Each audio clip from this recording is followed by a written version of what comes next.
क्या आपने कभी किसी स्क्रू को पानी में डाल के देखा है? क्या होता है? डूब जाता है, राइट? तो जो स्क्रू वो किससे बना है? आयरन से। वो देख रहे हैं हम कि डूब जाता है। पर जब वही आयरन से बनी हुई हम बोट की बात करें, शिप की बात करें, तो वो क्या देखते हैं हम? पानी में क्या करती हैं? फ्लोट। वो डूबती नहीं है। पर ऐसा क्यों हुआ? क्यों हुआ कि आयरन की बनी हुई एक चीज स्क्रू पानी में डूब गई और वहीं आयरन की बना हुआ शिप बोट पानी में तैरता है? सो आज का चैप्टर इसी बारे में है. Will find out the answer for this. Yes. So welcome to the Torque Institute. I am Anu Gupta, your favourite physics faculty, जो आज आपको पढ़ाएंगे ग्रेविटेशन चैप्टर का क्या एक टॉपिक जो है किसके ऊपर? Buoyancy and Archimedes principal. आज का टॉपिक अपना रहेगा बायंसी और Archimedes principal. This is your lecture number 8 class 9 का ग्रेविटेशन चैप्टर रहेगा, जिसमें आज हम बहुत इंपॉर्टेंट टर्म की बात करेंगे, बायंसी की. ओके, बायंसी समझने के बाद will be talking about the Archimedes principal और इनके अच्छे अच्छे कंसेप्चुअल क्वेश्चंस भी देखेंगे, न्यूमेरिकल्स देखेंगे और एंडिंग में हॉट क्वेश्चन की भी बात होगी. राइट? चलिए, तो समझते हैं आखिर ये बायंसी होता क्या है. We need to understand clearly कि आखिर बायंसी क्या होता है, तभी हम आर्किमिडीज प्रिंसिपल को समझ पाएंगे. राइट? तो देखिए, हमने क्या नोटिस किया है कि अगर मान लो हम कोई लिक्विड ले लें, that liquid can be water, it can be oil, it can be Honey, मतलब आप कोई भी लिक्विड ले सकते हो. किसी भी लिक्विड के लिए हम जनरली अगर बात करें, तो हमने ये नोटिस किया है, जैसे कि मान लो पानी का एग्जांपल ले लेते हैं. Let's talk the example of the water. तो पानी में अगर हमने स्क्रू को डाला, तो स्क्रू तो पानी में डूब जाता है. वहीं हमने देखा कि जो लकड़ी देख रहे हो आप, ये लकड़ी थोड़ी थोड़ी सी क्या है? पानी में फ्लोट कर रही है ना? मतलब कुछ पानी के अंदर है, कुछ बाहर है. बट हाँ, वो डूबी नहीं है, वो क्या कर रही है? फ्लोट कर रही है. और यहाँ अगर हम कॉक को देखें तो ये बिल्कुल भी सिंक नहीं कर रहा है. ये इसका पूरा पोर्शन पानी के बिल्कुल ऊपर ऊपर ही है. So that means these two bodies are floating. तो हुआ क्या?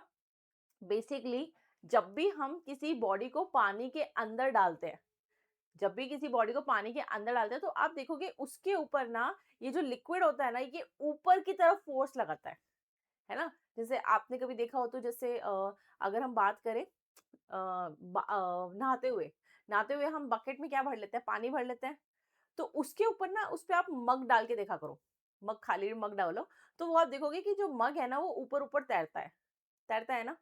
और इनफैक्ट अगर हम उस मग को पानी के अंदर भी ले जाए ना, तो आपको फील होगा कि वो मग है ना, वो पानी के ऊपर आने की कोशिश कर रहा है ना? तो वट एवर द थिंग, आप कोई चीज पानी के अंदर डालते हो, अपना टॉय भी पानी के अंदर डालते हो, तो क्या होता है? उसके ऊपर की तरफ एक फोर्स लगता है. उस फोर्स को हम क्या बोलते हैं? Buoyant force. ठीक है? अब जैसे मैंने बात करी थी शिप्स की, सबमरीन्स की, इन सब की भी अगर हम बात करेंगे, तो यहाँ पर भी क्या है? कोई भी चीज ही डूबती नहीं है ना? ये वाली चीजें डूबती नहीं है. क्यों नहीं डूबती? क्योंकि इनके ऊपर भी क्या लगता है? बाइंड फोर्स लगता है. और भी बहुत सारे फैक्टर्स रहेंगे कि जिनकी वजह से हम बोलते हैं कि ये डूबता नहीं है, तो वो भी हमने पढ़ना है भाई, कि क्या वो फैक्टर्स रहेंगे. ओके. सो सबसे पहले तो हम बात करें आखिर वर्ड बायंसी की. क्यों? ये आपसे यही पूछ ले भाई, बायंसी बताओ, बायंसी क्या होता है? तो बायंसी ना एक टेंडेंसी है, एक प्रॉपर्टी है किसी भी लिक्विड की, है ना? बायंसी क्या होता है?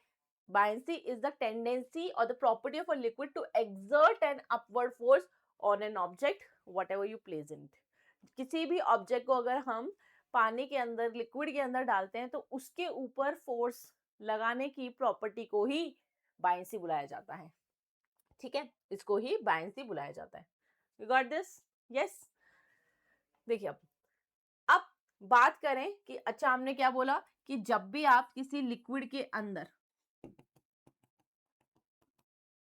किसी ऑब्जेक्ट को डालते हैं, राइट, ऐसे, तो ये ध्यान रखना इस पे बेटा, इसका एक तो mg नीचे तो लगता ही है, mg तो लगता ही है, पर ये जो फोर्स पानी ऊपर की तरफ लगाता है ना, इसका एक नाम हमने रखा है, जिसको बोलते हैं bind force.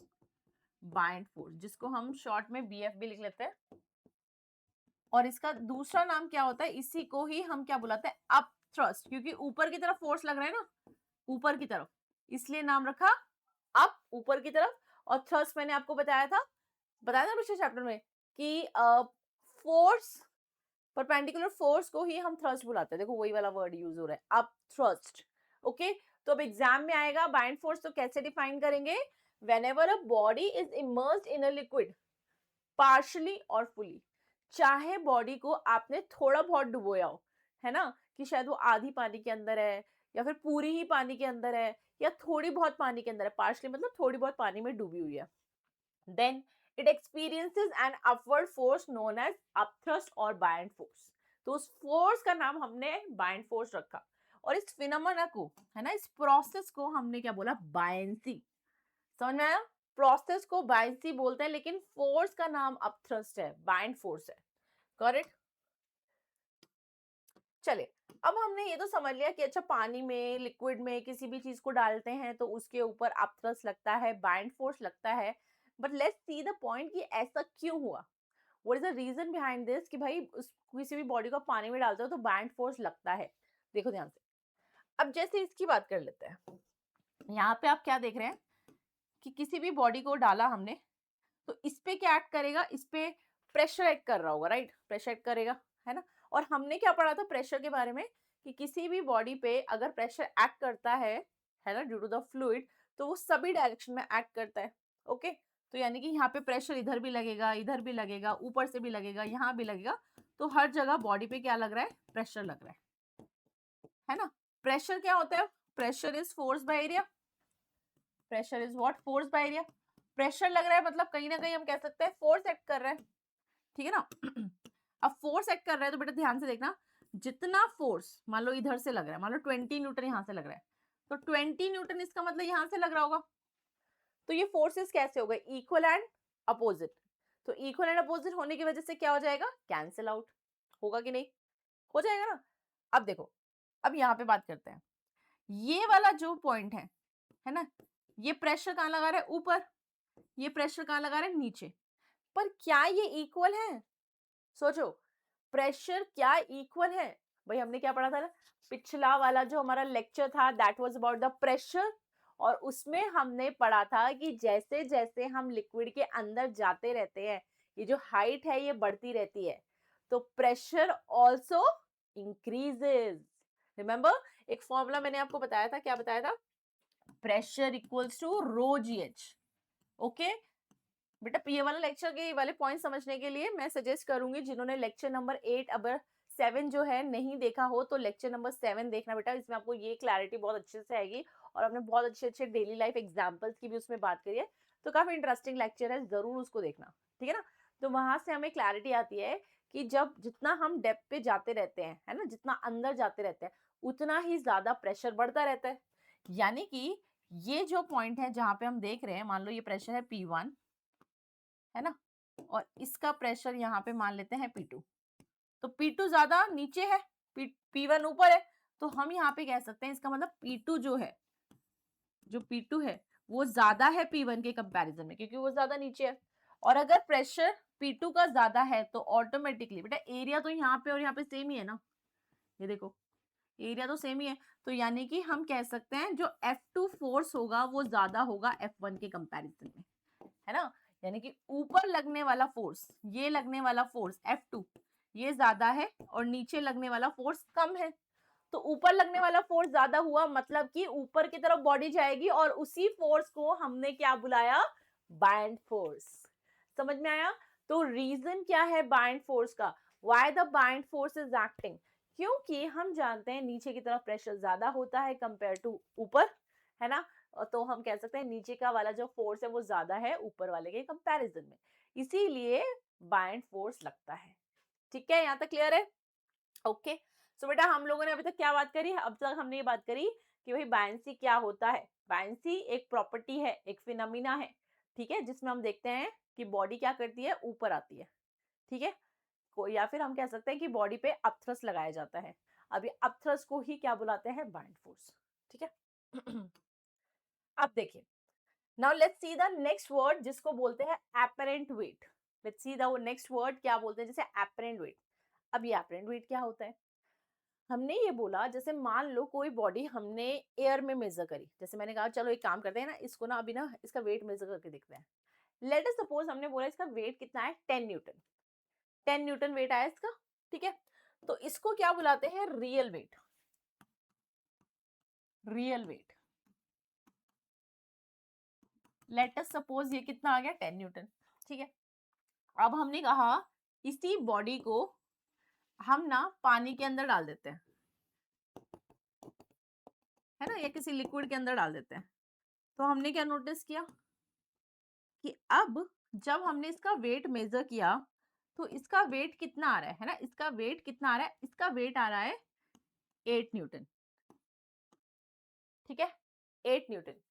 So the weight in the water is what, 8 newton. तो अब पानी के अंदर जो वेट है वो अलग आ रहा है, weight in air that is 8 newton. तो बेटा क्या 8 न्यूटन उसका रियल वेट है? नहीं है ना, रियल वेट तो वो था जो हमने कहाँ पे मेजर किया था, सॉरी वेट इन वाटर है, weight in water is 8 newton.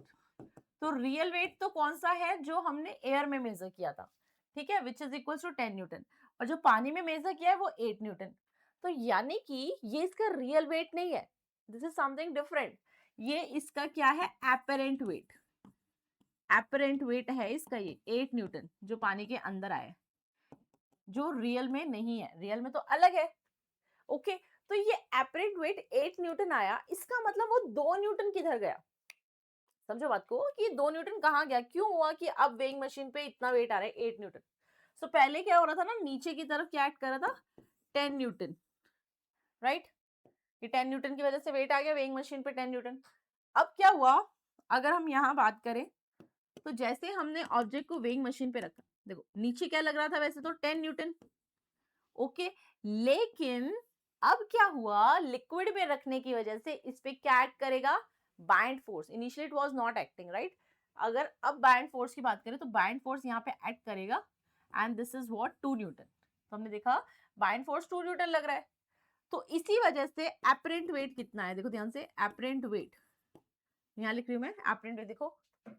So apparent wait जो होता है that is equals to real weight minus buoyant force, minus buoyant force,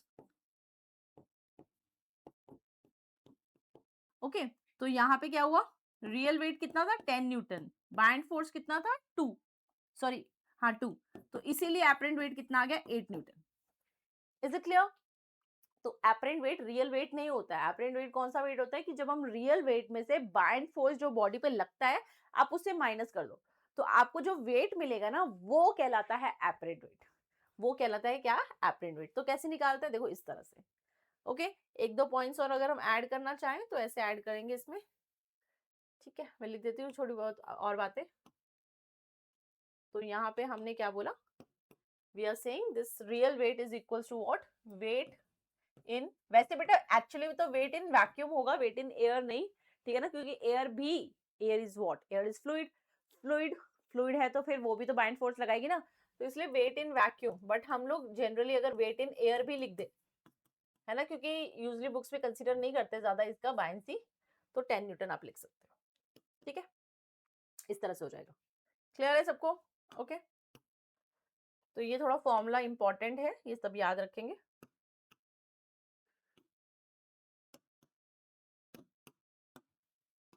okay, तो ये फॉर्मूला याद रखोगे तो बेटा आपके एपरेंट वेट के बाइंड फोर्स के कोई भी क्वेश्चन आएगा तो आप whenever a body is immersed in a liquid and upthrust is applied on it, due to this there is some loss in the weight of the body. जैसा हमने देखा कुछ ना कुछ लॉस होगा बॉडी का, so the weight of the body in the liquid is called as apparent weight, ठीक है, that is called its apparent weight. So we can say that apparent weight, है ना, इसको जरूर ध्यान रखना, जैसा मैं बार बार बोल रही हूँ आपको, ये फॉर्मूला ही इंपॉर्टेंट है, real weight minus buoyant force, minus buoyant force, ठीक है, ये ध्यान रखना है। ऑलराइट, क्लियर है? चलिए आ जाइए। तो अभी हमने पढ़ लिया apparent wait. Let's talk about what factors affecting the bind force, ठीक है। अब आगे बढ़ जाते हैं और बात करते हैं कि किस किस फैक्टर पे हमारा बाइंड फोर्स डिपेंड करता है, ठीक है। मतलब हम क्या कहना चाह रहे हैं, हमने ये तो बोल दिया कि किसी भी लिक्विड में हम बॉडी को डालते हैं तो उस पे बाइंड फोर्स लगता है, बट ये भी तो बात है ना कि बाइंड फोर्स लगेगा कितना, क्या वो 2 न्यूटन लगेगा, 5 न्यूटन लगेगा, 100 न्यूटन लगेगा, 200 न्यूटन लगेगा? How we are going to decide, है ना? तो वही हम बात करने वाले हैं, किन किन फैक्टर्स पे बाइंड फोर्स डिपेंड करता है। तो पहली चीज जिसपे आपका बाइंड फोर्स डिपेंड करेगा कि कितना कम या ज्यादा लगेगा, वो कितना है, क्या है? Volume of the object immersed in the liquid. बहुत ध्यान से देखना, बहुत ही बढ़िया टॉपिक है। Volume of the object immersed in the liquid, मतलब ये इस बात पे डिपेंड करेगा कि आपने जो बॉडी डुबोई है ना, सिंक की है, वो कितनी डुबाई है, पूरी डुबाई है कि थोड़ी बहुत डुबाई है, कि क्या सीन है ना? Volume of object immersed in liquid या फ्लूइड। ठीक है, चलो देखो इसको, what we are saying here.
चलो देखो, समझते हैं इसको।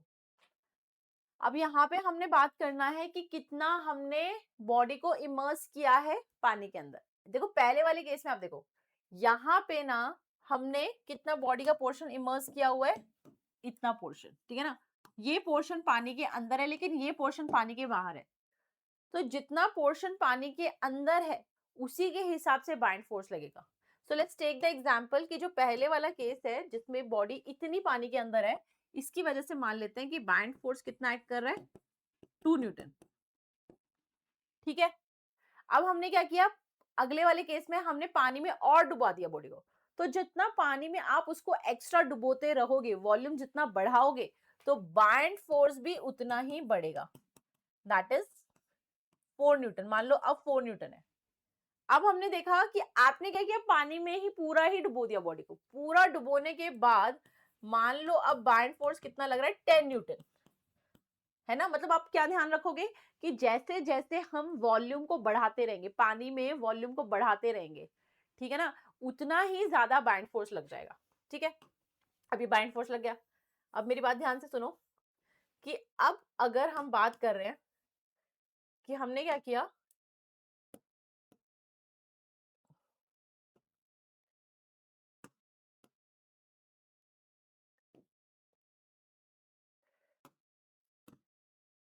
ये जो बॉडी है ना, इसको और भी ज्यादा नीचे तक पानी में डुबो दिया। हमारी बात समझ में आ रही है? पहले तो इतना डूबा हुआ था पानी में, तो हमने कहा बाइंड फोर्स 10 न्यूटन है। लेकिन एक बात समझो, अगर हम बॉडी को और नीचे पानी में ले जाए, तो क्या उसने कोई एक्स्ट्रा वॉल्यूम हटाया या हमने कोई एक्स्ट्रा वॉल्यूम उसमें डाला? भाई आपने जितना वॉल्यूम था, मान लो वॉल्यूम था 100 सेंटीमीटर क्यूब, वो आपने पानी में डाल दिया। अब आप उसको और अंदर अगर ले भी जाओ, तो कोई एक्स्ट्रा वॉल्यूम आपने डाला बॉडी का? नहीं डाला ना।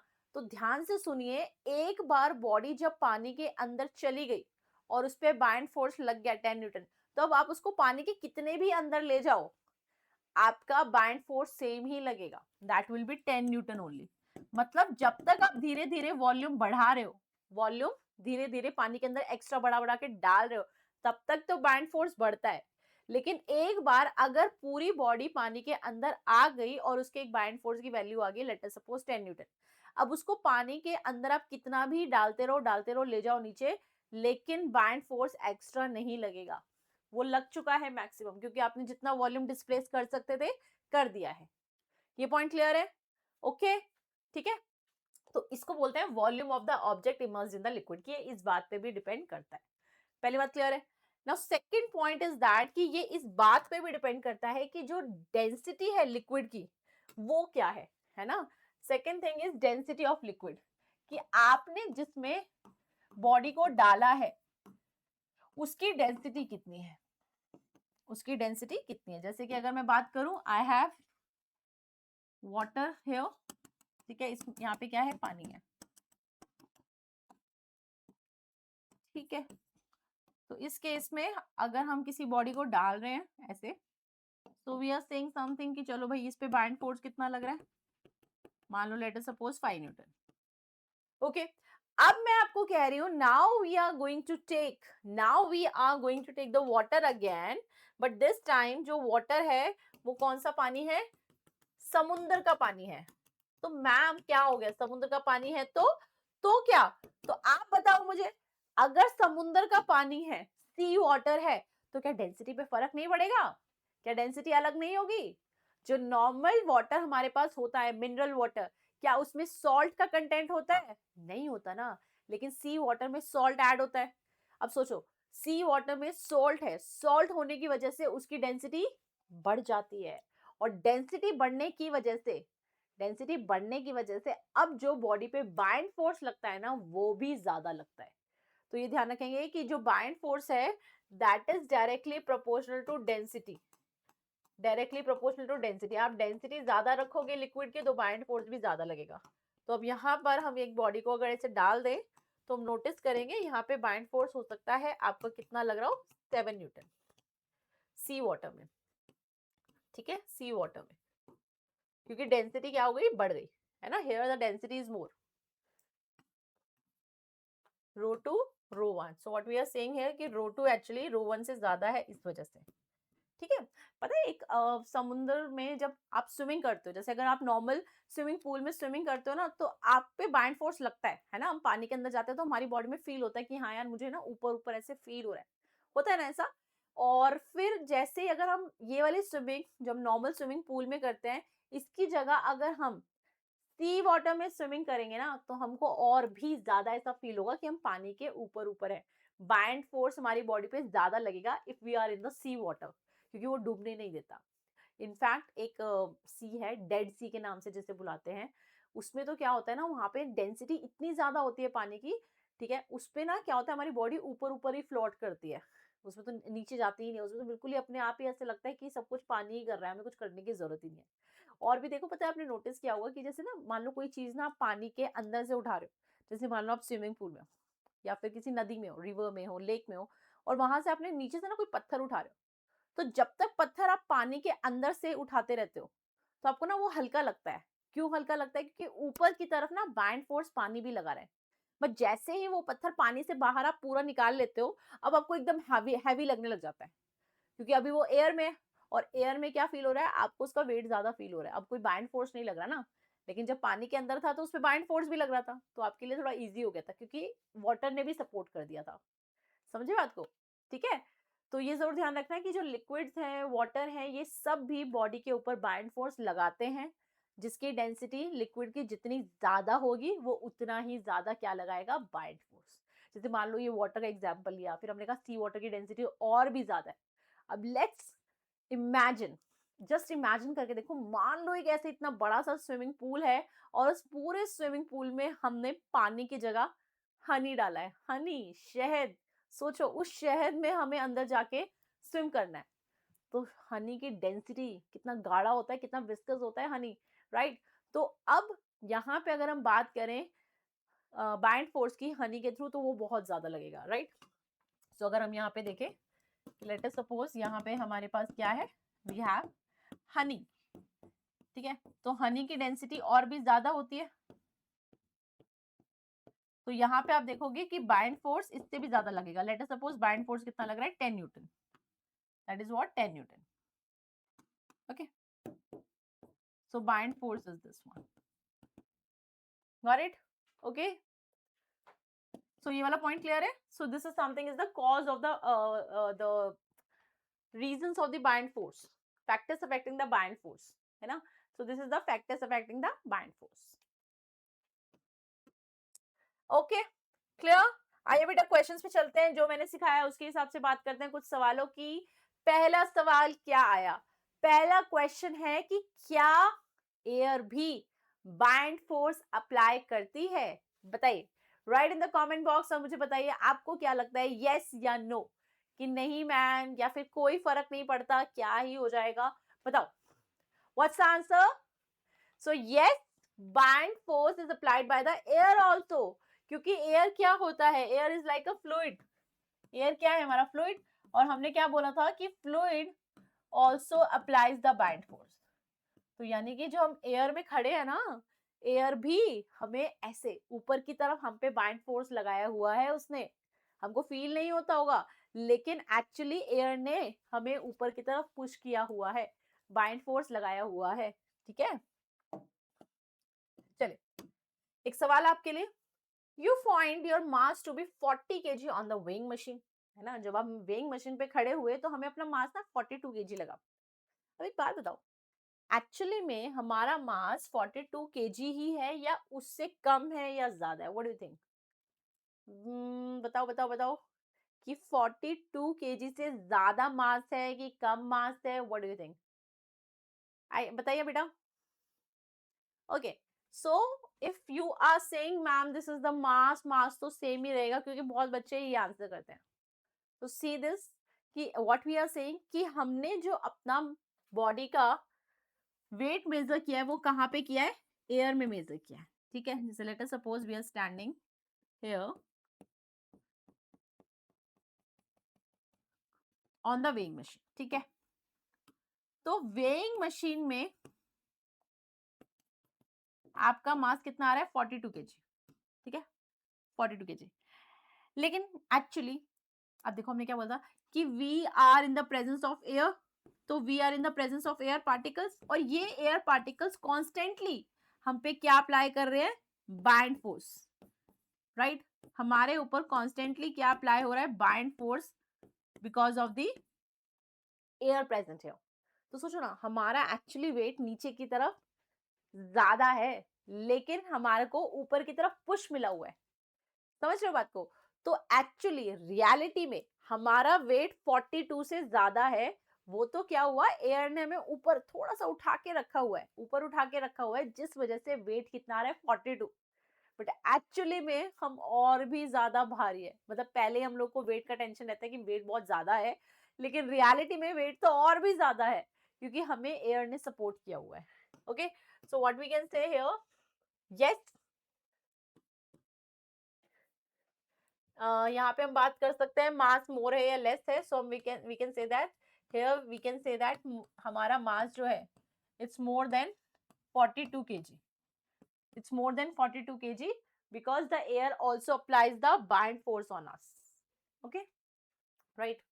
Next question देखिए, हमारे पास यहाँ क्या गिवन है? हमारे पास एक कॉटन गिवन है और एक आयरन बार गिवन है, और हमने कहा ये जो कॉटन हमारे पास है उसका मास कितना है? 100 kg. 100 kg cotton. और वहीं अगर हम एक आयरन बार की बात करें तो बेटा कॉटन तो 100 kg के बहुत ज्यादा स्पेस लेगी, और वहीं मैं आयरन की बार की बात करूं, आयरन बार जो है वो कुछ ऐसा इतना स्पेस लेगा. ठीक है, this is the iron bar.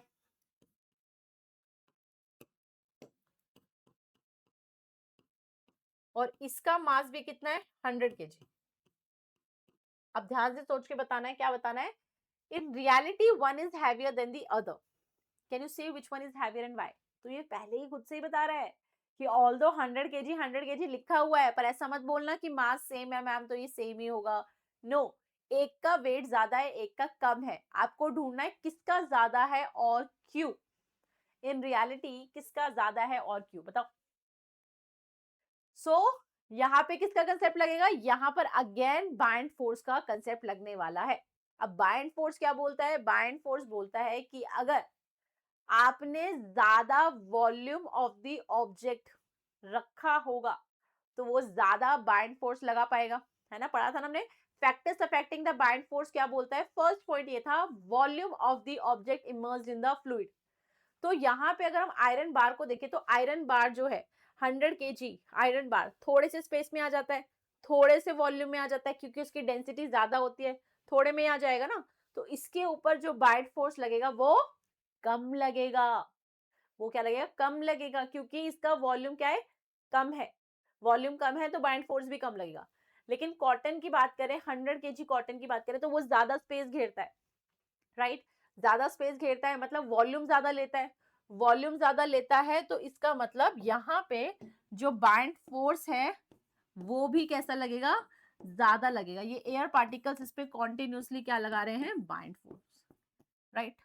ये भी लगा रहे हैं, वैसे इधर भी लग रहा है, बट यहाँ पे क्या है ना, वॉल्यूम कम है, तो वॉल्यूम कम है तो बाइंड फोर्स कम लगेगा।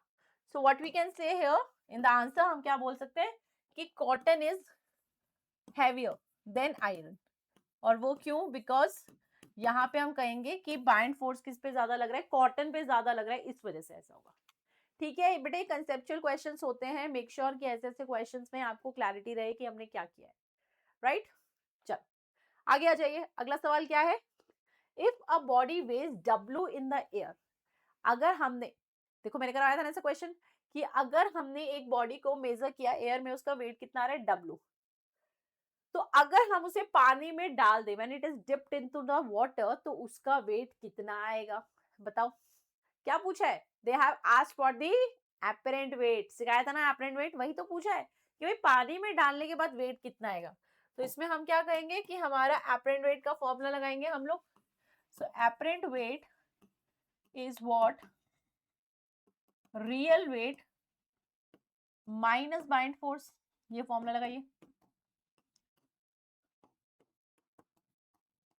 तो उसने क्या बोला कि W जो वेट है वो एयर में है, okay, then what is the weight in the water. ये जो FB लिखा हुआ है ना हर जगह, ये बेसिकली क्या है? Your bind force. तो यहाँ पे हम लिख देंगे रियल वेट इज W, और इस पे क्या लग रहा है? Bind force. तो W माइनस FB होगा कि नहीं? यस। सो आंसर हो जाएगा आपका W माइनस FB। ये हो जाएगा क्या? Apparent weight. Is this clear? Okay, चल आगे आते हैं, नेक्स्ट क्वेश्चन देखिए। इसने क्या बोला है कि एक रॉक का वेट क्या है एयर में? 0.85 न्यूटन। यानी कि ये क्या गिवन है? This is the real weight, है ना, 0.85 न्यूटन। अब क्या बोला है? When it is completely submerged into the water, its weight is 0.45 newton. यानी कि ये कौन सा वेट है? जब पानी के अंदर पूरी तरह से डाल दिया, जब पानी के अंदर पूरी तरह से डाल दिया तो 0.45 न्यूटन आ रहा है। इसका मतलब ये कौन सा वेट है? एपरेंट वेट, है ना? पानी के अंदर डालने के बाद जो वेट आता है उसको ही बोलते हैं एपरेंट वेट। तो अब इन्होंने बाइंड फोर्स पूछा है, बताओ इसमें क्या दिक्कत है? हो जाएगा ना? क्या फॉर्मूला लगाओगे बोलो? अभी मैम जो आपने सिखाया था वही वाला लगा देंगे, लगा दो फिर। Apparent weight is real weight minus buoyant force. ठीक है, अब एपरेंट वेट कितना है? 0.45, डाल देते हैं 0.45। This is equal to 0.85 minus buoyant force. ठीक है, अब क्या करो, ये जो बाइंड फोर्स है माइनस में, इसको यहाँ लेके आओगे तो प्लस में हो जाएगा, है ना? और ये जो 0.45 यहाँ प्लस में, इसको यहाँ लेके जाओगे तो माइनस में हो जाएगा। तो कितना आंसर आएगा? So here if we will subtract this, तो ये आपका आ जाएगा 0.40 न्यूटन। अब ये भी ध्यान रखना कि buoyant force itself is a force, इसीलिए इसकी यूनिट क्या होती है? न्यूटन। Newton, clear?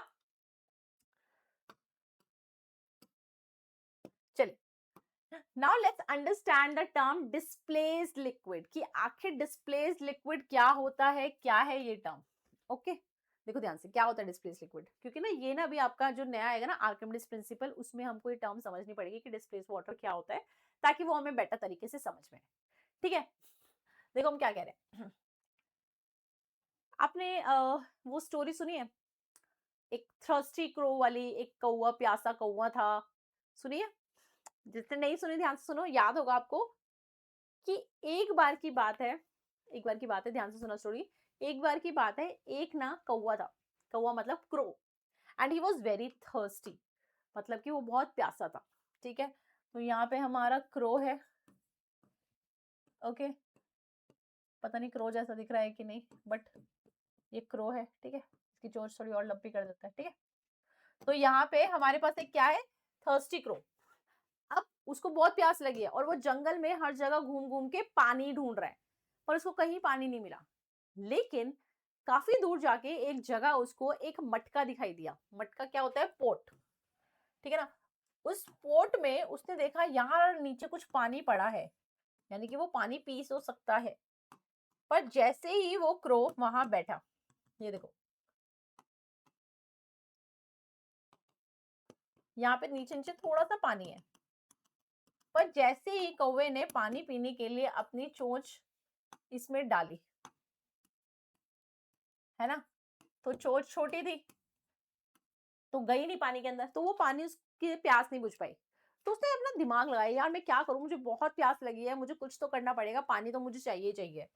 तो उसने क्या किया, उसने देखा जमीन पे ना कुछ पत्थर पड़े हैं, जमीन पे कुछ पत्थर पड़े हैं। तो उसने क्या किया, एक एक करके पत्थर उठा के इस पानी में डालना शुरू कर दिया, ऐसे। ये देखो। बट एक बात बताओ, पत्थर क्यों डाला उसने? क्या दिमाग लगाया उसने कि पत्थर डालना शुरू कर दिया तो और उसे लगा कि वो पानी पी पाएगा? क्या लगता है आपको?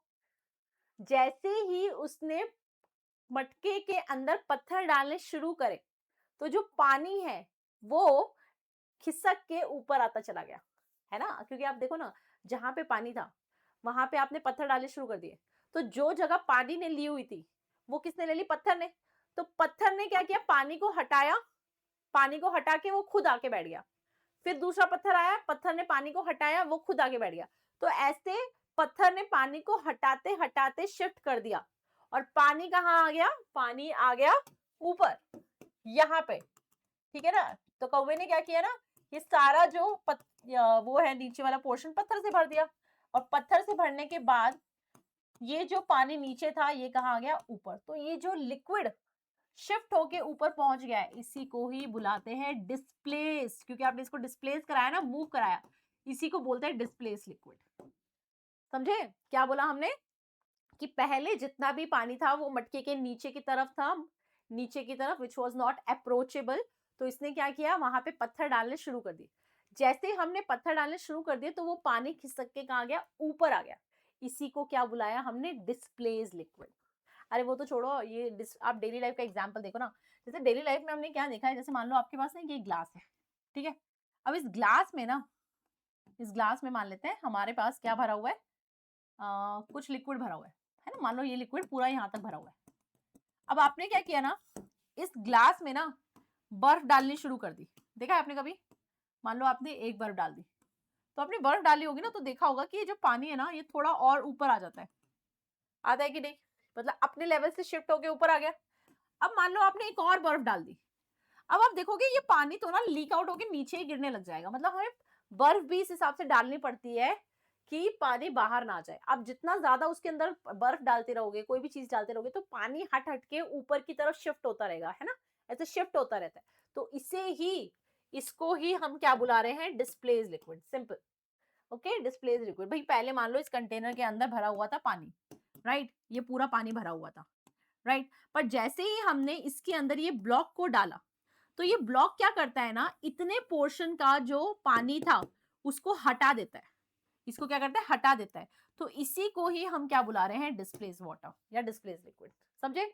तो हमेशा ध्यान रखना, जब भी हम किसी बॉडी को किसी लिक्विड के अंदर डालते हैं, तो जितना वॉल्यूम खुद बॉडी का होता है ना, उतना ही वॉल्यूम वो पानी का या लिक्विड का हटा देता है। सेम वॉल्यूम, सेम वॉल्यूम, ठीक है।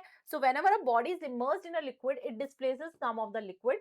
The volume of the liquid displaced is equal to the volume of the body submerged. ठीक है। अब बेटा इसी रीजन की वजह से, ध्यान से सुनना, इसी रीजन की वजह से क्या होता है ना, जैसे हम बात कर रहे हैं, लेट अस सपोज बोट की बात करते हैं, ठीक है। अब यहाँ बोट में भी ऐसे ही होता है, पता है। जैसे आपने क्या किया, आपने कहा ये बोट हमारी ना पानी के अंदर है, ऐसे। तो आप देखो, इतना पोर्शन बोट का पानी के अंदर है ना, ये वाला volume. So this is the volume of the boat which is inside the water. अब इसने क्या किया है ना, पानी के अंदर भी इतना ही वॉल्यूम हटाया है। मान लो ये वॉल्यूम कितना है? 10 meter cube. Let us suppose 10 meter cube of this is into the water. तो आप देखोगे पानी का वॉल्यूम भी 10 मीटर क्यूब ही इसने हटाया होगा, है ना। It is something is the displace liquid. और मान लो आपने क्या किया,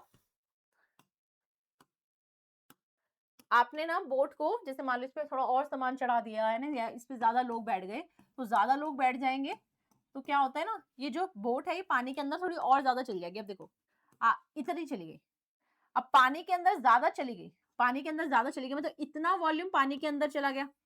अब इतना वॉल्यूम पानी के अंदर चला गया अगर बोट का, तो इसका मतलब इतना ही वॉल्यूम ऑफ द लिक्विड उसने हटाया होगा, डिस्प्लेस किया होगा, है ना, उतना ही वॉल्यूम।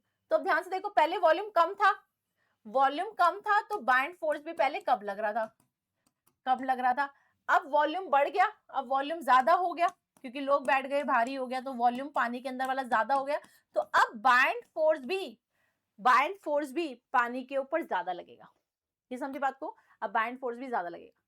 अब चलो एक केस कंसीडर करके चलते हैं। अब ना लोग मान ही नहीं रहे, सबको अब भी जाना है दूसरी तरफ, अब भी जाना है दूसरी तरफ, तो क्या हुआ ना, बहुत सारे लोग चढ़ के बैठ गए, बैठते ही चले गए, बैठते ही चले गए, बैठते ही चले गए। और हमने क्या देखा, और हमने देखा कि अब बोट यहां तक पूरी पानी के अंदर चली गई है। भाई ठीक है, चली गई है तो वॉल्यूम बढ़ गया, वॉल्यूम बढ़ गया तो बैंड फोर्स और भी ज्यादा बढ़ गया, और भी ज्यादा बढ़ गया, तो फिर ठीक है, ये अपनी बोट को सपोर्ट कर देगा, ठीक है, बोट तैर लेगी। पर मान लो अगर बोट पूरी ही पानी में चली गई, अब थोड़ा ना इसने वॉल्यूम डिस्प्लेस किया, जितना वॉल्यूम डिस्प्लेस करना था कर दिया, जितना बैंड फोर्स लगना था लग गया। अब आप और ज्यादा पानी के अंदर बोट को लेके भी जाओगे तो वॉल्यूम तो कुछ नहीं हटाएगा ना, वॉल्यूम तो जितना हटाना था हटा दिया, यानी कि बैंड फोर्स जितना लगना था लग गया। अब और कोई बैंड फोर्स नहीं लगेगा, और इस केस में एक बार आप पानी के अंदर डूब गए तो फिर डूब गए, राइट। तो यहाँ पे इस चीज का हमें थोड़ा ध्यान रखना होता है, ठीक है ना, कि आपको वेट इतना ही रखना है कि बोट के ऊपर बाइंड फोर्स लगता रहे और बोट चलती रहे। ज्यादा आपने ये कर दिया, वॉल्यूम को नहीं आपने मेंटेन किया, तो बोट डूब जाएगी। ये क्लियर है, ठीक है। आइए, अब आफ्टर अंडरस्टैंडिंग दीज पॉइंट्स, अब आ जाते हैं main, very important, Archimedes principle पे। हाँ जी, let's come on the Archimedes principal.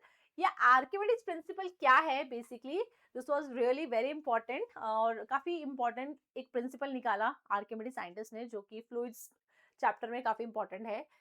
So Archimedes was a great scientist in the 3rd century BC. इन्होंने कुछ डिस्कवर किया था, बहुत इंपॉर्टेंट कुछ डिस्कवर किया था, कि अगर हम बात करें कि किसी भी बॉडी पे बाइंड फोर्स कितना लगेगा, ठीक है ना, तो पहले हम कुछ चीजें निकाल चुके हैं बाइंड फोर्स को लेकर, लेकिन इन्होंने बहुत बढ़िया कोई बात बताई कि बाइंड फोर्स किसी भी बॉडी पे उतना लगता है जितना कि वेट ऑफ लिक्विड डिस्प्लेस किया गया है। अरे मैम ये क्या बोल रहे हो यार, कुछ समझ नहीं आ रहा है। मैं क्या बोल रही हूँ कि अपथ्रस्ट कितना होगा, बाइंड फोर्स कितना लगेगा, जितना कि आपने उस बॉडी को जब पानी में डाला, है ना, उसका कितना वेट हटाया, उसे बोलते हैं बाइंड फोर्स, उसे बोलते हैं आर्किमिडीज प्रिंसिपल। अच्छा, चलो इसको बेटर अंडरस्टैंड करने से पहले, ठीक है, अभी बताएंगे उसके बारे में और डिटेल में बात करेंगे, लेकिन उससे पहले एक स्टोरी सुनाती हूँ आपको, बड़े मजेदार एक स्टोरी लगेगी, उसके बारे में बात करते हैं कि आखिर ये आर्किमिडीज प्रिंसिपल जो मैंने कंक्लूजन आपको बताया, ये आखिर निकला कैसे, मतलब क्या इसके पीछे स्टोरी है, कैसे इसकी शुरुआत हुई। थोड़ा वियर्ड लग रहा है, कहानी सुनो।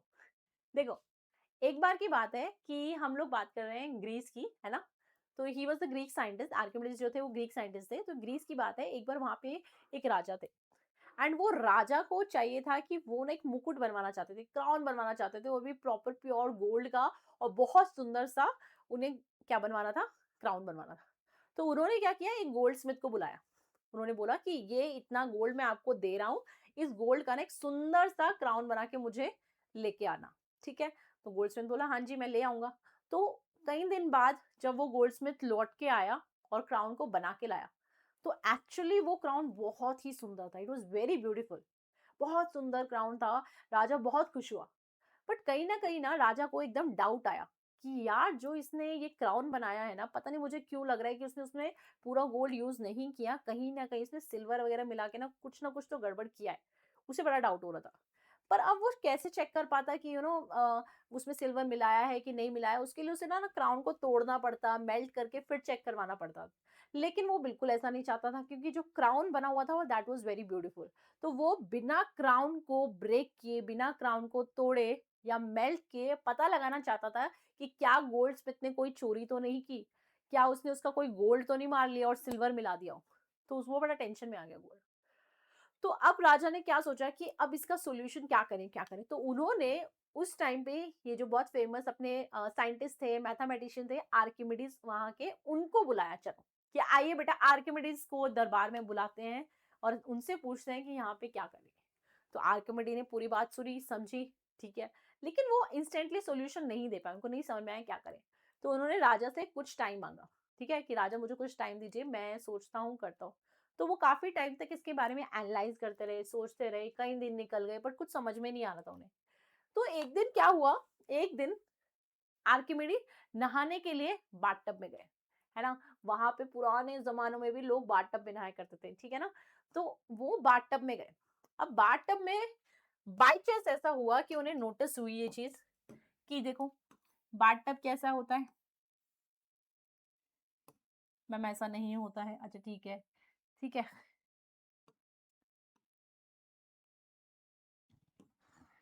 ठीक है। तो उनके बाथटब में क्या भरा हुआ था, पानी, पूरा ऐसे पानी भरा हुआ था।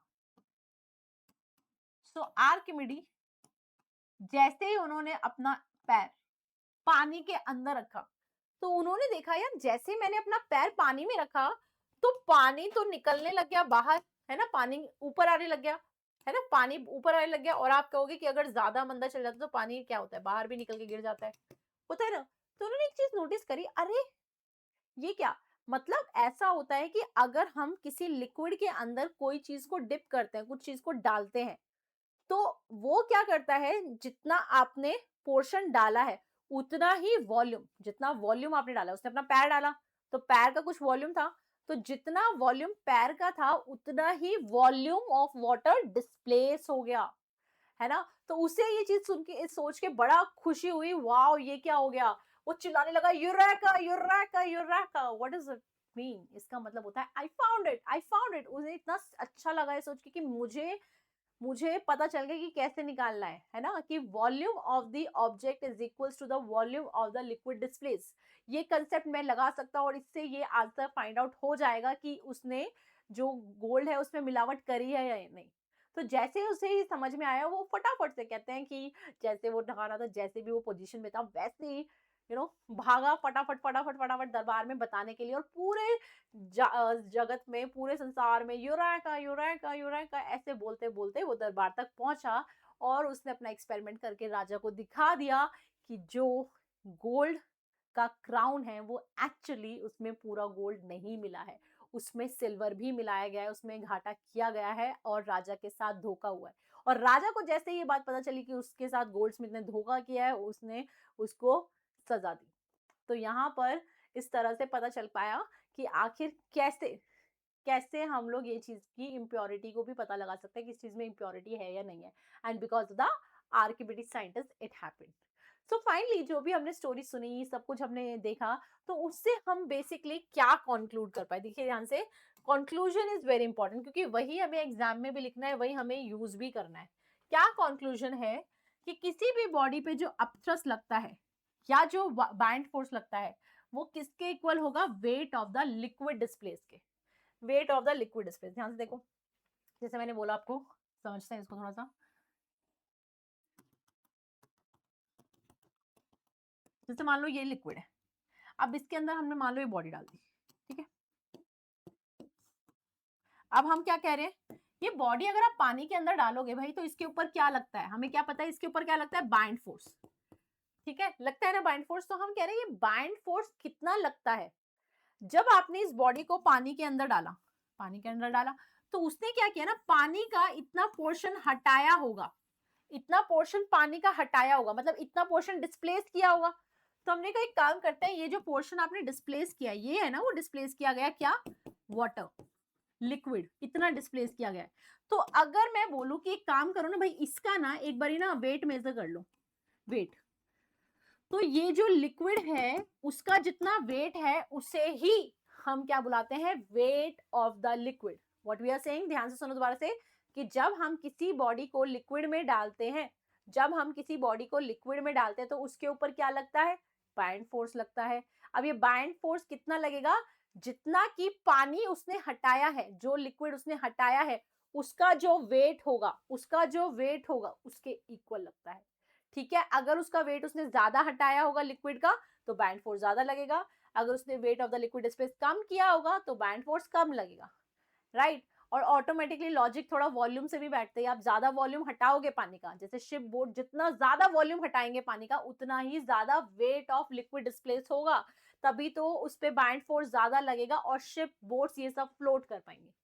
समझ रहे हो बात को। इसीलिए नोटिस करना हमेशा जो शिप्स और बोट्स होते हैं ना उसमें ना नीचे शेप ना ऐसा बनाया होता है, ऐसे, ताकि वो ज्यादा से ज्यादा पानी को हटा पाए। ऐसे नहीं देखोगे आप कभी भी कि शिप बोट का ऐसा सा डिजाइन है जिसमें सिर्फ इतना ही वो पानी हटा पा रहे हैं, राइट। ऐसा डिजाइन बनाया जाता है जिसमें ज्यादा से ज्यादा पानी को वो हटा सके, राइट। तो यहाँ पे हम क्या लिखेंगे, we are going to write like this कि buoyant force is equals to weight of liquid displace, weight of liquid displaced. ठीक है, so this is what buoyant force is equals to weight of liquid displace, मतलब क्या हो जाएगा, m into g. Weight का formula क्या होता है, m इंटू जी। लेकिन अब मास किसका डलेगा, मास कौन सा डलेगा, लिक्विड डिस्प्लेस, जितना पानी आपने हटाया है उसका मास, लिक्विड डिस्प्लेस्ड। ठीक है, so this is what mg। Okay, the formula is mg। अब मास क्या होता है, mass can also be written as density into volume. तो यहाँ पे डेंसिटी किसकी डलेगी, लिक्विड की, राइट। और वॉल्यूम भी कौन सा डलेगा, लिक्विड डिस्प्लेस का, जितना लिक्विड आपने हटाया है उसका वॉल्यूम, इंटू जी। अब इसका क्या मतलब हुआ मैम, जितना लिक्विड हमने हटाया है ना, ध्यान से देखो इसका क्या मतलब है। इसका मतलब ये है कि जैसे मान लो आपने देखा कि बॉडी कैसे फ्लोट कर रही है, ऐसे। तो हम देख रहे हैं कि बॉडी का इतना पोर्शन पानी के अंदर है। तो मान लो बॉडी का पूरा वॉल्यूम कितना है, मान लो पूरा वॉल्यूम इसका है v, लेकिन पानी के अंदर ये देखो ये पोर्शन है ना पानी के अंदर, तो वॉल्यूम ऑफ लिक्विड डिस्प्लेस इतना है ना, मान लो ये कितना है v/4, v/4। तो यहाँ पे हम बाइंड फोर्स के लिए फॉर्मूला जब लिखेंगे, so this is what rho of liquid, volume of liquid displace into g. तो ये कितना होगा रो एल, और वॉल्यूम डिस्प्लेस कितना हुआ है v/4, पूरा नहीं हुआ है, दैट इज v/4, ये हम कहना चाह रहे हैं। और लिक्विड का डेंसिटी कितना हो जाएगा, जैसे वाटर का डेंसिटी है तो आप रो w डाल सकते हो। Okay, so what we are saying here कि ये थोड़ा इंपॉर्टेंट है, ये आप ध्यान रखोगे, buoyant force equals to rho L V L into G. Okay, okay, इतना क्लियर है। अब देखो इसके साथ एक और पॉइंट देखो, मैं ये कह रही हूँ आपको बाइंड फोर्स आपने लिख दिया rho L B L G. अब लेकिन बाइंड फोर्स किस पे लग रहा है, बाइंड फोर्स इस बॉडी पे लग रहा है, ठीक है ना। तो यहाँ पे हम बाइंड फोर्स की जगह क्या लिखेंगे, mg लिखेंगे। Buoyant force is equals to m into g, जिसमें मास किसका आएगा, बॉडी का मास आएगा, और g आएगा ये। ठीक है, चलो इसको बाद में करेंगे, नहीं तो आप कंफ्यूज हो जाओगे। अभी तो आप फिलहाल इतना ध्यान रखो, rho B is equals to what, V L, rho L V L into g. ठीक है, चलो देखो ध्यान से इसको, क्या हम बोले, ये इंपॉर्टेंट है। He concluded that the upthrust or bind force acting on the body is equal to the weight of the liquid it displaces। कितना पानी उसने हटाया है इस बात पे वो बहुत डिपेंड करता है। so upthrust is weight of liquid displaced। ठीक है, और फॉर्मूला क्या हो जाएगा, bf is equals to rho l vlg। यहाँ तक क्लियर है। अब बेटा एक चीज हमको समझनी पड़ेगी यहाँ पे, अभी मैंने आपको जैसे बताया था ना कि हम देखते हैं कि जो आयरन होता है ना, उसका अगर स्क्रू का बना होता है तो वो डूब जाता है। वहीं अगर हम लोग आयरन की बात करें, किसकी, बोट की, शिप्स की, सबमरीन की, वो नहीं डूबते। सो मेजर फैक्टर आपको समझ में आया कि नहीं, कि जो नीडल है वो क्या करता है ना, जो वॉल्यूम है लिक्विड का, जो वॉल्यूम है उसको कम हटाता है। वॉल्यूम कम हटाता है तो बाइंड फोर्स भी कम लगता है और वो डूब जाता है। वहीं अगर हम बात करें शिप्स की, सबमरीन्स की, तो उनको डिजाइन ऐसे किया जाता है कि वॉल्यूम जो है पानी का वो ज्यादा हटाता है, तो ज्यादा हटाएगा तो बाइंड फोर्स ज्यादा लगेगा और उस वजह से वो फ्लोट कर पाते हैं, राइट। इसी के साथ एक पॉइंट मैं ऐड करना चाहती हूँ, ध्यान से देखना कि हम अगर बात करें, जैसे आपको ध्यान होगा मैंने बिल्कुल फर्स्ट स्लाइड में आपको एक चीज दिखाई थी कि हम देखते हैं लिक्विड के अंदर कुछ चीजें डूबी हुई होती है तो कुछ क्या करती है, float. So there are the three things which are possible. कि there is possibility कि शायद कोई बॉडी क्या कर रही हो, पूरी तरह से ऐसे डूब गई हो। देयर इज पॉसिबिलिटी कि बॉडी जो है वो ऐसे करके फ्लोट कर रही हो, मतलब वो पानी के अंदर तो है पर पूरी तरह से ऊपर है। और तीसरी पॉसिबिलिटी ये है,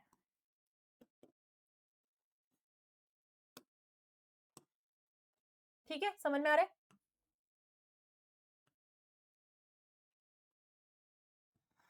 तो यहां पे हम बात कर रहे हैं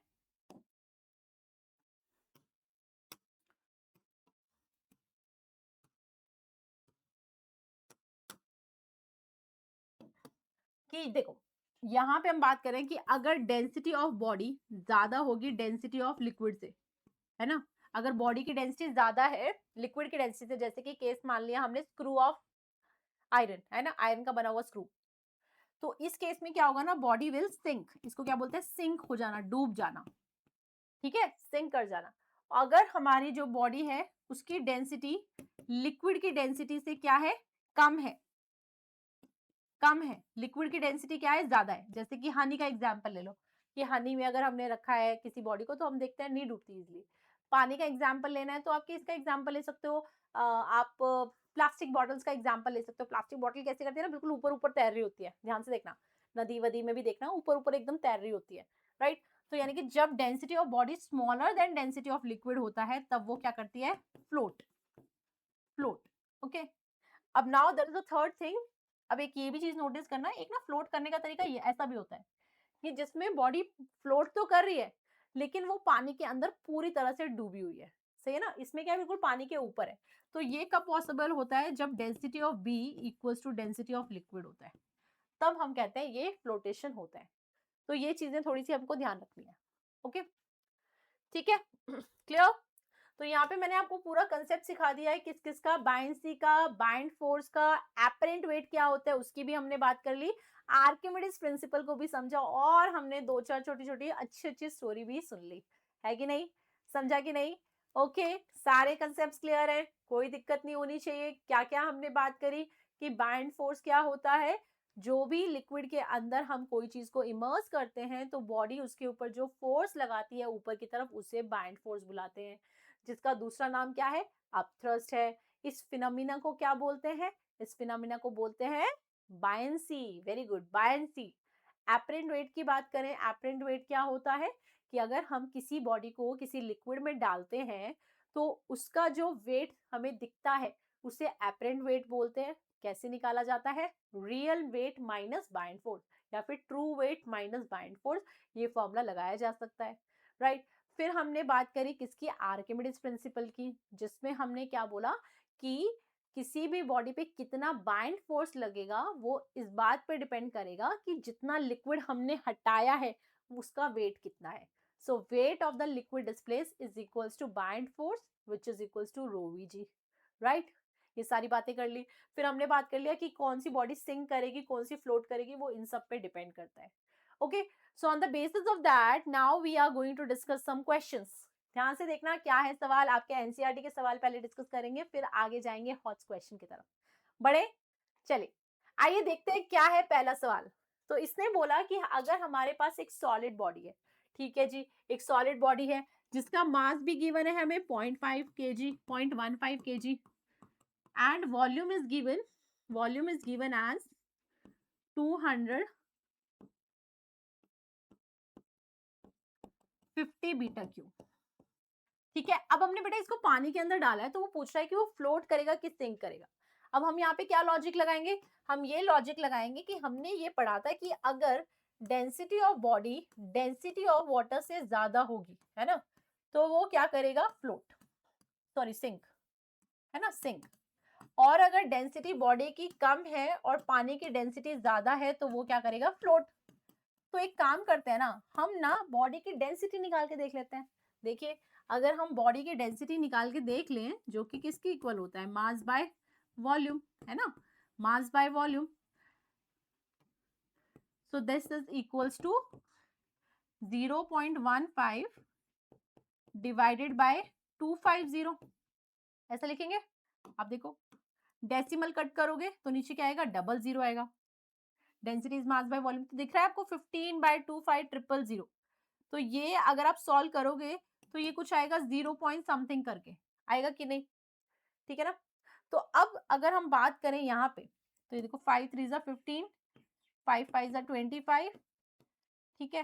तो 3/5,000, तो यहाँ पे आपकी जो डेंसिटी है वो हम देख पा रहे हैं किससे कम आएगी, डेंसिटी ऑफ वाटर से। डेंसिटी ऑफ वाटर बताओ कितना होता है, density of water is 1000 kg per meter cube, इतना होता है, ठीक है ना। और यहाँ की डेंसिटी हम देख सकते हैं काफी कम आने वाली है, राइट, ठीक है। तो यहाँ पे हम देखेंगे कि density of body is less than density of water, so that means what we can say, यहाँ पे बॉडी क्या करेगी, float, the body will float here, okay. तो बस ऐसे आपको कंपेयर करके देखना है, ठीक है। चलो आगे चलते हैं, आइए नेक्स्ट क्वेश्चन पे। अब इसने क्या बोला है, एक बॉडी है जिसका मास कितना है 2 kg and density is 8000 kg per meter cube, is completely dipped in a liquid of density this. अब इस बार ना इन्होंने पानी नहीं दिया, इस बार इन्होंने एक लिक्विड दिया है जिसकी डेंसिटी इतनी दी है। अब पूछ रहा है कि बाइंड फोर्स कितना लगेगा, how much bind force will be acting, okay. तो बेटा देखिए ध्यान से, बाइंड फोर्स कितना लगेगा ये पूछ रहे हैं, ठीक है ना। इसको हमने एक ऐसे लिक्विड में डाला है बॉडी को, ये देखो, जिसमें हम कह रहे हैं बॉडी का जो ये लिक्विड की जो डेंसिटी है that is 800 kg per meter cube, और ये जो बॉडी हमें दिखाई दे रही है इसकी जो डेंसिटी दी गई है that is 8000 kg per meter cube, okay. चलो अब हम बाइंड फोर्स निकालना है हमें। सो बाइंड फोर्स निकालना है तो बाइंड फोर्स के लिए क्या फॉर्मूला बताया था, rho L V L g बताया था ना, density of liquid into volume of the liquid displace into g. अब देखो डेंसिटी ऑफ लिक्विड हमें क्वेश्चन में कितना गिवन है, 800। अब वॉल्यूम ऑफ लिक्विड डिस्प्लेस की बात करते हैं, अब ध्यान से सुनो। इसमें हम देख सकते हैं कि बॉडी जो है वो पूरी तरह से पानी के अंदर है, पूरी तरह से पानी के अंदर है, तो इसका मतलब जितना वॉल्यूम बॉडी का होगा, क्या उतना ही वॉल्यूम वो पानी का हटाएगा, same, right. Volume of liquid displace कितना होगा, जितना वॉल्यूम किसका है, बॉडी का। और बॉडी का वॉल्यूम कैसे निकाल सकते हैं, देखो ध्यान से, वॉल्यूम ऑफ लिक्विड डिस्प्लेस कितना होगा, जितना एंटायर वॉल्यूम बॉडी का है, ठीक है, जितना एंटायर वॉल्यूम बॉडी का है। अब वॉल्यूम क्या होता है, volume is density is mass by volume, so volume is mass by density, so mass of body by density of body लिख सकते हैं। और बॉडी का मास कितना दिया गया है 2 kg, डेंसिटी कितनी दी गई है 8000, तो यानी कि density of volume of liquid कितना यूज करना है 2/8000, समझ में आया। So this will be 2/8000 into G, that means 10। अब बेटा ये देखो क्या क्या कैंसिल हो रहा है, यहाँ पे हम देखें तो 0 से 0 कैंसिल, 800 से 800 कैंसिल, सो यानी कि बाइंड फोर्स कितना लगेगा यहाँ पे, bind force will be 2 Newton, right. Bind force कितना लगेगा 2 न्यूटन, फाइन, समझ में आया कैसे किया हमने। हमने बोला भाई हमें यहाँ पे एक बॉडी दी गई है जिसकी डेंसिटी दी गई है, लिक्विड की भी डेंसिटी दी गई है, और हमने क्या बोला, ये बॉडी को पूरी तरह से हमने पानी में डिप किया है, पूरी तरह से पानी में डिप किया है, तो अब बताना है बाइंड फोर्स। हमने कहा बाइंड फोर्स का फॉर्मूला हम जानते हैं आर्किमिडीज के थ्रू, rho L V L into g. तो डेंसिटी ऑफ लिक्विड हमारा कितना होगा 800, वॉल्यूम ऑफ लिक्विड डिस्प्लेस कितना होगा, ध्यान से सुनो, वॉल्यूम ऑफ लिक्विड डिस्प्लेस उतना ही होगा जितना बॉडी का खुद का वॉल्यूम है, राइट, उतना ही तो होगा क्योंकि उसने पूरी तरह से उसको डाल दिया। तो volume of liquid displace will be equal to volume of body, और वॉल्यूम क्या होता है, मास बाय डेंसिटी। लेकिन मास किसका डलेगा, बॉडी का, डेंसिटी किसकी डलेगी, बॉडी की, क्यों, क्योंकि वॉल्यूम किसका निकाल रहे हो, बॉडी का, सही बात है। ये डालोगे फिर ये वॉल्यूम ऑफ लिक्विड डिस्प्लेस के इक्वल होगा, फाइनली बाइंड फोर्स कितना आएगा 2 न्यूटन, ठीक है, 2 न्यूटन। एंड अगर बेटा आप यहाँ पे जी की वैल्यू क्या लोगे, 9.8 लोगे ना, ध्यान से सुनो, अगर जी की वैल्यू 9.8 लोगे तो 1.96 न्यूटन आ जाएगा, ठीक है, 1.96, okay. Now come here. Now we have the hot question. Everyone will try this. Come on everyone. मैंने आपको सिखा दिया है कैसे करना है क्वेश्चंस को, अब ट्राई करो. Pose the screen and try the question. फटाफट से कमेंट्स में मुझे आंसर बताइए क्या आंसर आया आपका. करो. क्या लिखा है यहाँ पे? एक ब्लॉक है, ठीक है ना, पूरे ब्लॉक, पूरी बॉडी की डेंसिटी गिवन है 600.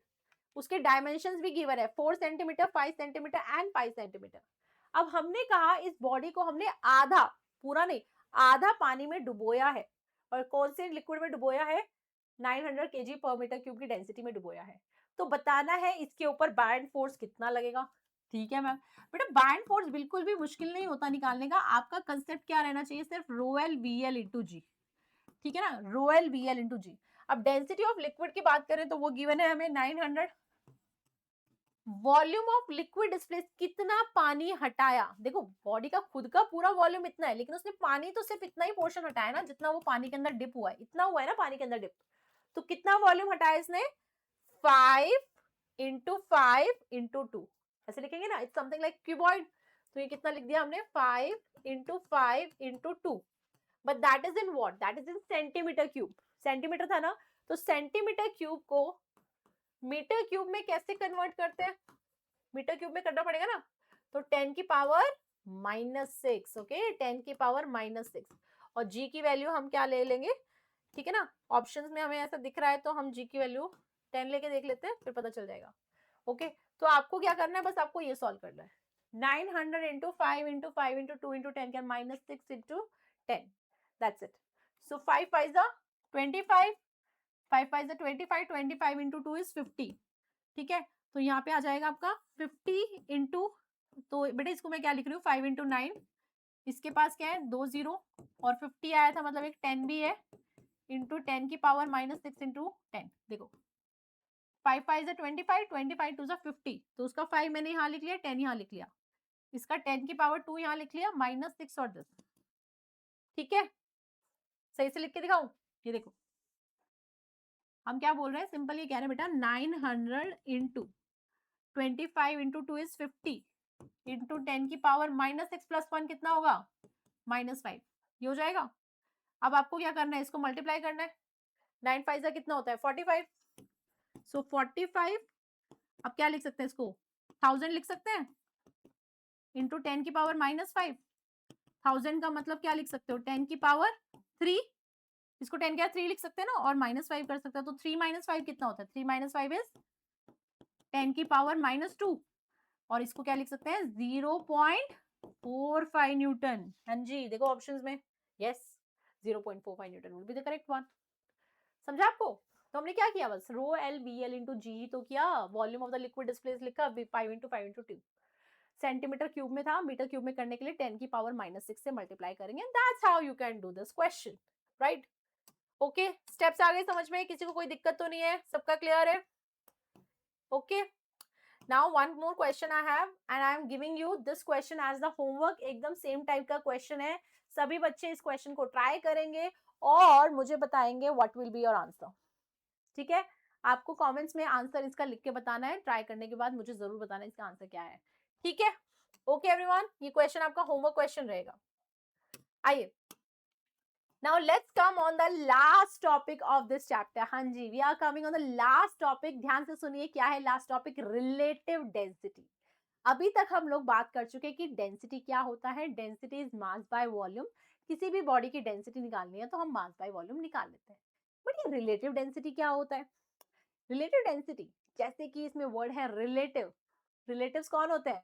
रिश्तेदार. जो क्या करते हैं? कंपेयर. अरे मेरे बेटे के तो इतने नंबर आए थे, तेरे बेटे के इतने ही आए. मेरा बेटा तो इस चीज में इतना अच्छा है, तुम्हारे बच्चे ने कुछ नहीं किया. क्या होता है ना?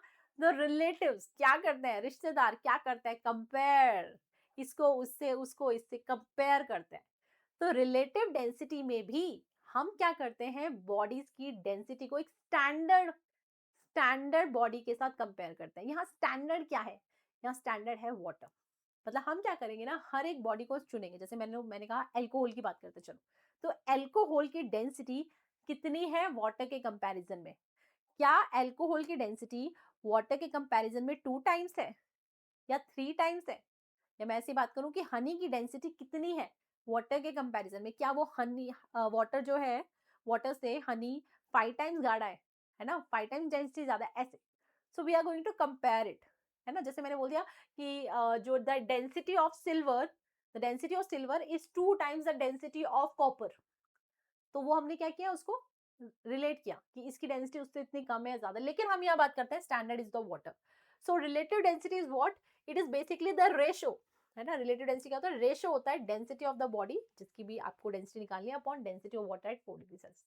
अब डेंसिटी भी ऊपर है, डेंसिटी नीचे भी है, इसीलिए क्या कहलाती है, this is called unitless quantity. This is called unitless, ऊपर भी नीचे भी यूनिट्स कैंसिल हो जाती है इस वजह से। देखो अब एग्जाम्पल के तौर पे, जैसे मैं बोल रहे हैं आपको, एक डेंसिटी है जिसकी, एक बॉडी है जिसकी डेंसिटी मान लेते हैं कितनी है, 3000 kg पर मीटर क्यूब, ठीक है? अब उसने बोला find out the relative density of this body, ऐसा क्वेश्चन दिया है। तो हम क्या कहेंगे कि वो डेंसिटी कितनी है, तो हम कहेंगे इसके लिए फॉर्मूला लगा लेते हैं, relative density is density of body upon density of water at 4 degree Celsius. तो density of body is what, 3000।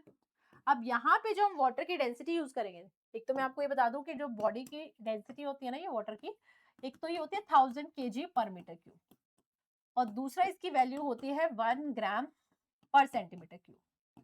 अब क्वेश्चन के हिसाब से आप डिसाइड करना कौन सी यूज करनी है, जैसे यहाँ केजी पर मीटर क्यूब है तो आप भी केजी पर मीटर क्यूब वाली लो। अगर क्वेश्चन में ग्राम पर सेंटीमीटर क्यूब है तो फिर ग्राम पर सेंटीमीटर क्यूब लो। तो यहाँ पे हम क्या लेंगे, 1000, राइट? तो यहाँ पे हमारी रिलेटिव डेंसिटी क्या आ गई, 3। इसका मतलब क्या हुआ ना, रिलेटिव डेंसिटी 3 आने का मतलब कि हमारे जो बॉडी की डेंसिटी है वो पानी की डेंसिटी से 3 टाइम्स ज्यादा है, 3 टाइम्स, ठीक है ना? बस इतना सा आपको ध्यान रखना है, रिलेटिव डेंसिटी ये होता है, density of the body upon density of water. So here we have done with the last topic of this chapter, और आज हमारा ये चैप्टर हो गया है फिनिश, ठीक है? पूरा जितना भी थ्योरी था, जितने भी क्वेश्चन थे, वो सब हमने कर लिए हैं। अब हम नेक्स्ट लेक्चर में आएंगे जिसमें हमें एनसीईआरटी क्वेश्चन का डिस्कशन करना है। तो सभी बच्चे एक बारी पूरा अच्छे से गो थ्रू कर लेना जो जो मैंने आपको पढ़ाया है, और उसके बाद हम एनसीईआरटी क्वेश्चंस की प्रैक्टिस करेंगे, और आप देखेंगे एनसीईआरटी के जितने भी सवाल है वो फटाफट फटाफट आपसे बन जाएंगे, क्योंकि इतने अच्छे से हमने चैप्टर को पढ़ लिया है और कंसेप्ट को समझ लिया है।